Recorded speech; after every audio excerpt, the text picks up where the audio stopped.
اکبر ہماری پشت پہ ہے قبروں کی ایک قطار، اکبر ہماری پشت پہ ہے قبروں کی ایک قطار، گھر کے بڑے چلے گئے تو ہم بڑے ہوئے۔ السلام علیکم ورحمۃ اللہ وبرکاتہ۔ امید کرتا ہوں کہ آپ سب خیر و عافیت سے ہوں گے۔ تو آج کا جو ہمارا سبق ہے وہ ہے سبق نمبر 3، تختی نمبر 16 اور حروف مدہ کے بعد تشدید کی مشق۔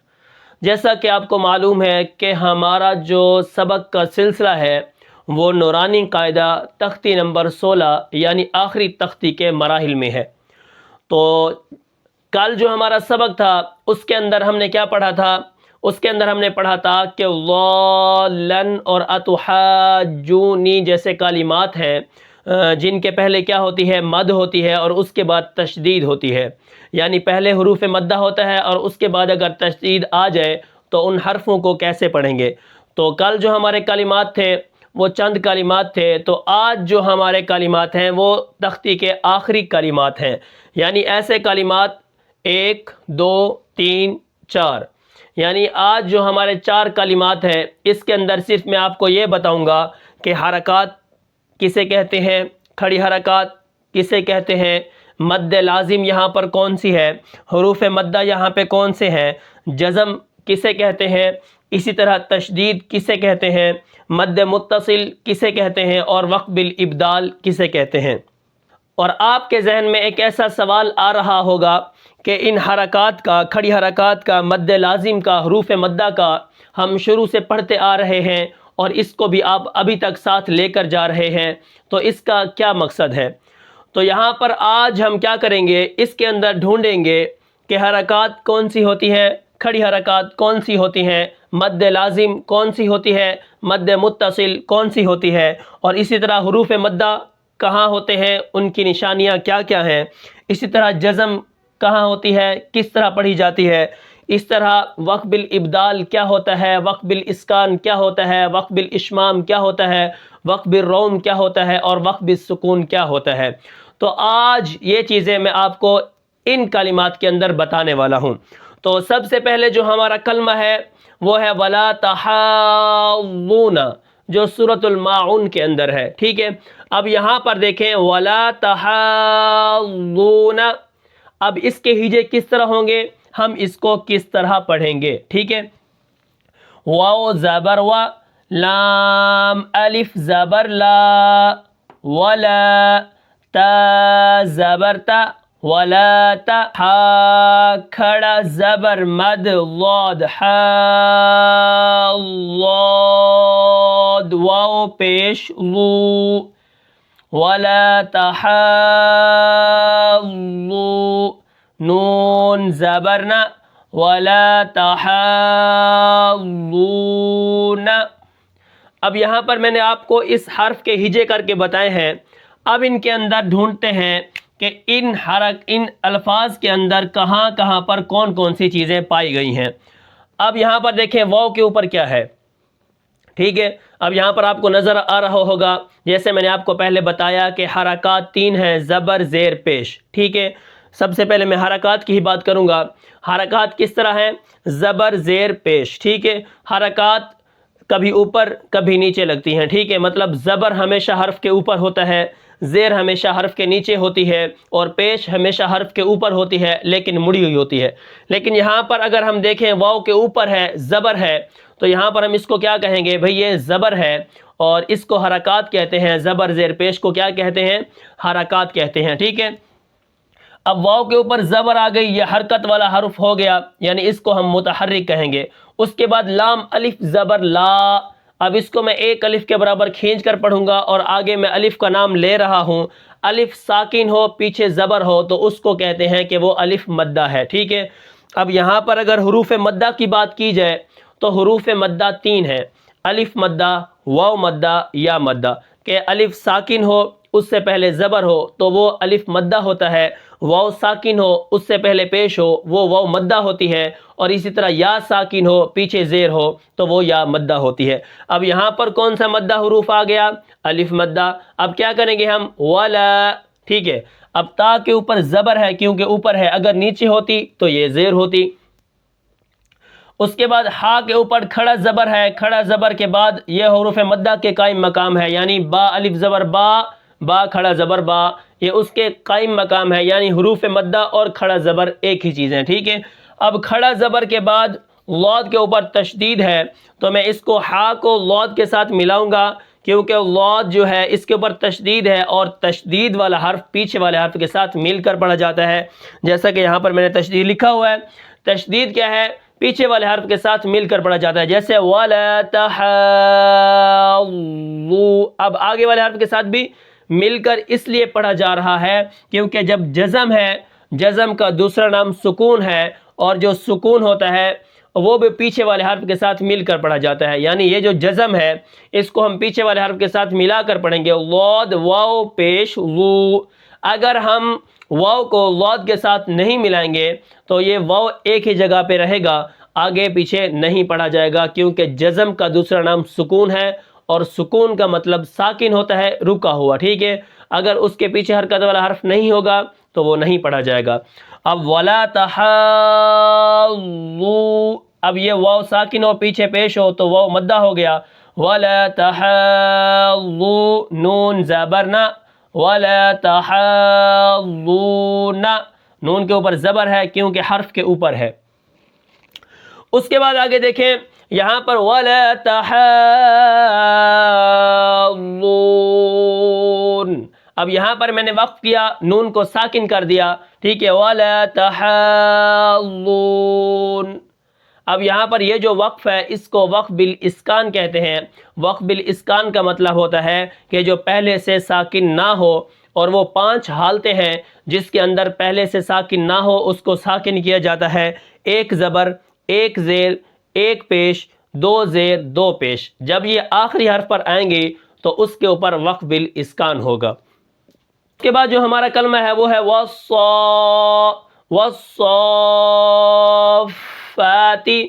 اب یہاں پر دیکھیں واو کے اوپر زبر ہے، جیسا کہ پیچھے ولا کے واو پر زبر تھی، واو کو صاد کے ساتھ میں اس لیے ملاؤں گا، صاد کے اوپر تشدید ہے، پھر تشدید، اب کھڑا زبر ہے، ٹھیک ہے،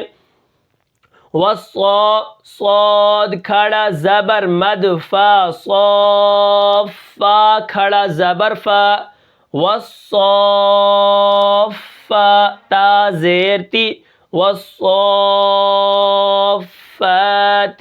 ٹھیک ہے۔ اب یہاں پر دیکھیں صاد کھڑا زبر صا، آگے تشدید آ گئی تو یہاں پر مد لازم وہ ہے کلمی مثقل، یعنی کلمے کے اندر ہے اور تشدید والی مد ہے۔ اب یہاں پر دیکھیں والصافات، صاد کو میں موٹا کروں گا، اور صاد کے موٹا کرنے سے یہ جو اس کے اوپر کھڑا زبر ہے یا مد ہے اس کو بھی موٹا کروں گا، والصافات۔ اب یہاں پر ایسا نہیں ہوگا کہ میں صاد کو تو موٹا کروں لیکن میں آگے جو کھڑا زبر ہے مد ہے اس کو بری کروں گے، جیسے والصافات۔ اب یہاں پر یہ کیا ہے، یہ غلط ہو جائے گا، ہم نے کیا کرنا ہے، اگر موٹے حروف کے بعد مد ہوگی یا اس کے اوپر حروف مدہ ہوگا تو ہم اس کو کیا کریں گے، موٹا ہی کر کے پڑھیں گے، جیسے والصالحین، والصافات، ٹھیک ہے، اسی طرح۔ اب یہاں پر وقف کس طرح ہوگا، والصافات سے والصافات، آخر میں جو وقف ہے اس کو وقف بالاسکان کہتے ہیں، اور اسی طرح والصافات، آخر میں تا کی آواز بالکل نہیں نکالیں گے جیسے حروف قلقلہ کے اندر آواز ہلتی ہے، ٹھیک ہے۔ اب یہاں پر اس کلمے کا آپ کو پتہ چل گیا۔ اس کے بعد جو ہمارا کلمہ ہے وہ ہے جاءت الصاخہ۔ اب یہاں پر دیکھتے ہیں کہ اس کلمے کے اندر کون کون سی چیزیں پائی گئی ہیں، ٹھیک ہے۔ اب جیم کے اوپر زبر ہے، یعنی آگے الف مدہ بھی ہے، الف ساکن ہے، پیچھے زبر ہے، تو یہ الف مدہ ہو گیا۔ اب یہاں پر دیکھیں، یہاں پر مد ہو رہی ہے صاد کے بعد، صاد کھڑا زبر ہے، یعنی یہ حروف مدہ کے قائم مقام پر ہے، آگے تشدید آ گئی تو یہاں پر میں مد کر رہا ہوں۔ اب یہاں پر جاء، اب یہاں پر ایک اور مد آ گئی، اس کو مد متصل کہتے ہیں، یہ کھڑی ہے مد متصل، ٹھیک ہے۔ مد متصل کا مطلب ہوتا ہے، قرآن مجید کے اندر آپ نے صرف کتنی مدیں دیکھی ہوں گی، 2 مدیں، ایک جا اذا جاء، اب جاء یعنی حروف مدہ کے بعد حمزہ آ جائے اسی کلمہ کے اندر، حمزہ بشکل عین کا سرا، ٹھیک ہے۔ اگر یہ کلمے کے اندر آ جائے حروف مدہ کے بعد، تو وہاں پر کیا ہوتا ہے، ہم مد کر کے پڑھتے ہیں اذا جاء نصر اللہ، جاءت الصاخہ، جاءت الطاء، ٹھیک ہے۔ اب یہاں پر دیکھیں، یہاں پر ہم مد متصل کریں گے، اس کو، یہ مد واجب ہے، ٹھیک ہے، اس کو کرنا بہت ضروری ہے۔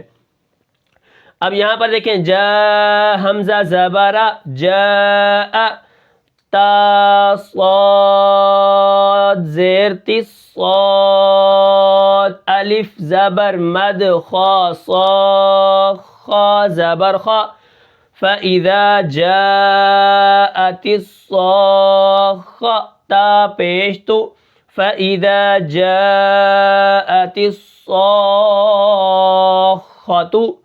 یہاں پر فَإِذَا جہاں نہیں ہے، فَإِذَا نہیں ہے، لیکن میں اس کو پڑھ رہا ہوں کیونکہ قرآن مجید کے اندر یہ آیات ہے، فَإِذَا جَاءَتِ الصَّاخَّةُ، ٹھیک ہے، سورۃ عبسہ کے اندر ہے، تو وہاں پر فَإِذَا جَاءَتِ الصَّاخَّةُ ہے، لیکن یہاں پر کیا ہے، جاءت الصَّاخَّةُ، ٹھیک ہے۔ اب یہاں پر دیکھیں، میں جیم الف زبر مد، جا حمزہ زبرہ، جاء، پھر تا کو میں نے صاد کے ساتھ ملایا، صاد کے اوپر تشدید ہے، پھر صاد کو الف کے ساتھ، خا کے ساتھ ملایا کیونکہ خا کے اوپر بھی تشدید ہے، اور مد کا بھی میں نے نام لیا ہے۔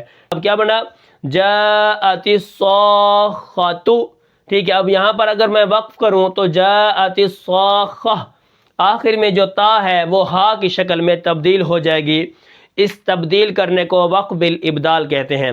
اب وقف کا مطلب کیا ہوتا ہے کہ آواز کو ختم کر دینا، سانس کو توڑ دینا آخر میں، تو یہاں پر میں ہا کی شکل اس لیے دوں گا کیونکہ اس کو وقف بالابدال کہتے ہیں، اور وقف بالابدال جو ہے دو موقعوں کے اندر ہوتا ہے، دو زبر کے اندر ہوتا ہے، یا وہ تا جو ہا کی شکل میں لکھی ہوتی ہے، اگر یہ آخر میں آ جائیں، ہم کیا کرتے ہیں، دو زبر کو ابدن سے ابدا الف سے تبدیل کر دیتے ہیں، اور اسی طرح صاخۃ، صاخہ، ٹھیک ہے، تا کو ہا کی شکل میں تبدیل کر دیتے ہیں۔ ہمارا کلمہ ہے وہ ہے فَإِذَا جَاءَتِ الطَّامَّةُ الْكُبْرَى، ٹھیک۔ اب اس کے بعد جو ہمارا کلمہ ہے وہ ہے فَإِذَا، ٹھیک ہے۔ اب فا، اس کے اندر دیکھتے ہیں کہ کون کون سی چیزیں ہیں۔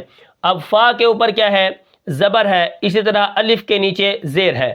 جب الف کے نیچے زبر زیر پیش آتی ہے، یا اوپر ہو نیچے ہو جس طرح بھی ہو، زبر زیر پیش آ جائے تو وہ الف نہیں رہتا، وہ حمزہ ہوتا ہے۔ اب یہاں پر دیکھیں، فَإِ، یہ حمزے کی شکل میں آ گیا، فَإِذَا، ذال الف زبر ذا، فَإِذَا، اب ذال الف زبر یعنی الف ساکن پیچھے زبر ہے تو یہ الف مدہ ہو گیا، اب یہ کیا بن گیا، فَإِذَا۔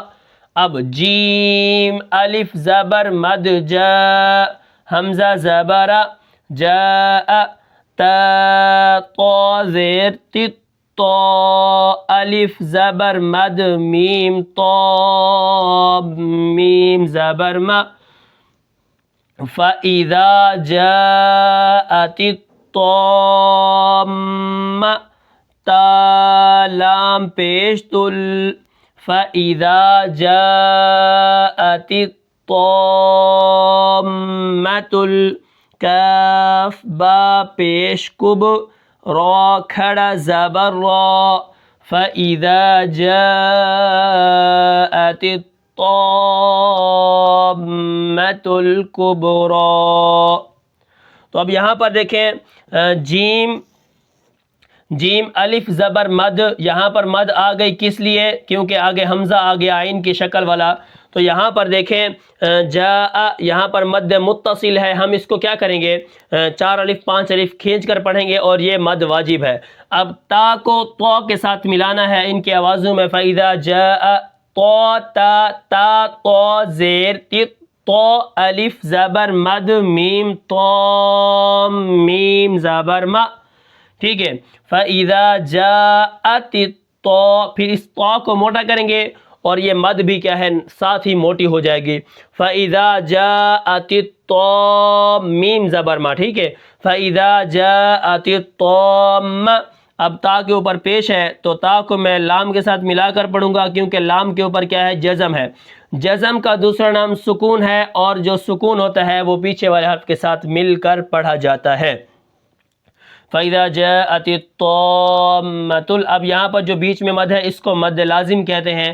جو ہماری بات چل رہی ہے، جو تختی ہماری چل رہی ہے، وہ اسی کا عنوان ہے کہ حروف مدہ کے بعد تشدید ہو تو وہاں پر کون سی مد ہوتی ہے، اس کو مد لازم کہتے ہیں، جیسا کہ میں نے آپ کو کل پہلے بھی بتایا تھا. ٹھیک ہے. طامۃ القب، اب یہاں پر با کیا ہے؟ با ساکن ہے تو ہم اس کو کیا کریں گے؟ قلقلہ کریں گے. کب، را کھڑا زبر را، را کے اوپر کھڑا زبر ہے تو ہم اس کو کیا کریں گے؟ موٹا کر کے پڑھیں گے. تو یہ کیا بنے گا؟ فَإِذَا جَاءَتِ الطَّامَّةُ الْكُبْرَى. ٹھیک ہے. اب یہاں پر دیکھیں تو آپ کو سمجھ آ گیا ہوگا. آخر میں جو وقف ہے اس کو وقف بالسکون کہتے ہیں، جو پہلے ہی سے ساکن ہو. تو یہ تھا آج کا ہمارا سبق، جس کے اندر ہم نے کیا ہے ان حرفوں کو سیکھا ہے کہ واو کے اوپر حرکات کیسے آتی ہیں، حرکات کتنی ہیں، کہاں لگتی ہیں. ٹھیک ہے. کھڑی حرکات کتنی ہیں؟ 3 ہیں. کھڑا زبر، کھڑی زیر، الٹا پیش، اور اسی طرح ان کو ایک الف کے برابر کھینچ کر پڑھا جاتا ہے، جیسے وَلَا تَحَاضُّونَ وَالصَّافَّاتِ. ٹھیک ہے. فَإِذَا جَاءَتِ الطَّامَّةُ الْكُبْرَى. ٹھیک ہے. اب یہاں پر دیکھیں آگے مد لازم کون سی ہے؟ مد لازم یہ ہوتی ہے کہ حروف مدہ کے بعد تشدید آ جائے. تحاضون، اسی طرح والصافات، اس کو مد لازم کہتے ہیں. حروف مدہ الف مدہ، واو مدہ، یا مدہ، ان کی پہچان یہی ہے کہ الف ساکن ہو پیچھے زبر ہو، واو ساکن ہو پیچھے پیش ہو، یا ساکن ہو پیچھے کیا ہو؟ زیر ہو. تو یہ کیا ہے؟ حروف مدہ کی پہچان ہے. اس کے بعد جزم کا دوسرا نام سکون ہے، اور اس کو ہم کیا کرتے ہیں؟ ساکن کر کے پڑھتے ہیں، اور یہ پیچھے والے حرف کے ساتھ مل کر پڑھی جاتی ہے. حمزہ با زبر اب، حمزہ زبر با اب. اور اس کے ہجے کرنے کے 2 ہی طریقے ہیں، یا تو پہلے 2 حرفوں کا نام لیا جائے، یا تو پھر الف اور حمزہ کا نام لے کے پھر با کو پڑھا جائے. اس کے بعد جو ہے تشدید کا میں نے آپ کو بتایا، تشدید 2 بار پڑھی جاتی ہے، ایک بار پیچھے والے حرف کے ساتھ مل کر اور دوسری مرتبہ اپنی حرکت کے موافق. اور تشدید کیا ہے؟ اتنی سکون کے ساتھ پڑھی جاتی ہے، اور اتنی دباؤ اور جماؤ کے ساتھ پڑھی جاتی ہے، اتنی سختی اور جماؤ کے ساتھ پڑھی جاتی ہے کہ ان کے اوپر 2 حرفوں جتنی دیر لگتی ہے، جیسے الرحمن، علم القرآن، علمہ البیان، علم الرحمن، یہاں پر تھوڑی دیر لگتی ہے. مد متصل کون سی ہے؟ مد متصل یہ ہوتی ہے کہ حروف مدہ کے بعد حمزہ بشکل عین کا سیرہ آ جائے، اس کو مد متصل کہتے ہیں. جیسے اذا جاء نصر اللہ، اس طرح جاءت الطامۃ الکبریٰ، جاءت الصاخہ. ٹھیک ہے.